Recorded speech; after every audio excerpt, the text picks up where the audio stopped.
এবছরে ডিসিজিআই মোট 394টা ওষুধকে এসেনশিয়াল ওষুধের তালিকায় ফেলেছে, অর্থাৎ যাতে অসুখ সারে, বিসুখ নয়।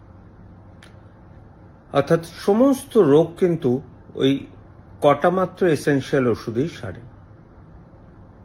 কিন্তু তাহলে অনেকের অনেক ক্ষতি হয়, সেগুলো চলবে কি করে? আমি একটা খুব কমন এক্সাম্পল দিচ্ছি।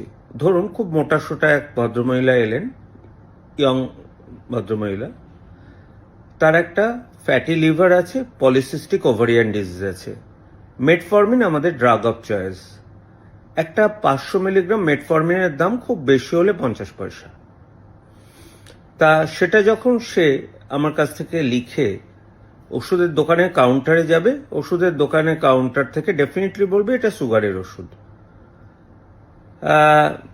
মহা মুশকিল, তখন আবার আমাকে মেল করবে, তার সাথে একটু মায়ো অ্যানোসিটল মিশিয়ে দিন, ওষুধ কোম্পানির লাভ, আপনাদেরও খুঁতখুঁতানি কমবে।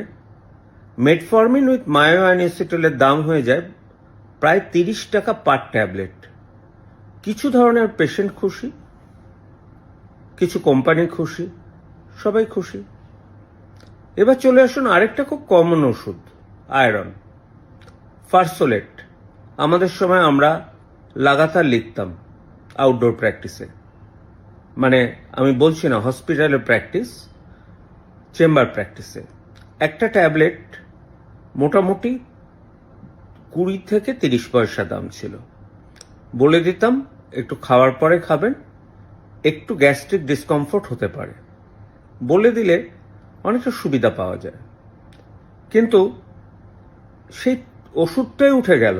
এত কম পয়সার ওষুধ থাকে নাকি বাজারে? তার সাথে যে দুটো মিনারেলের বিশেষ কোনো রোলই নেই, কপার এবং ম্যাগনেসিয়াম মিলিয়ে ফার্সোলেট সিএম চলে এলো, যেটা দাম হয়ে গেল 5.5 টাকা।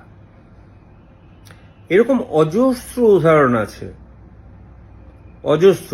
বেশি বাড়াতে চাই না, শুধু এইটুকুই বলতে পারি, যদি ইচ্ছা থাকে কম পয়সা চিকিৎসা করা যায়। আর যদি রোগটা প্রথমে ধরা পড়ে এবং রোগটা খুব খারাপ রোগ না হয়, কম পয়সা চিকিৎসা সম্ভব।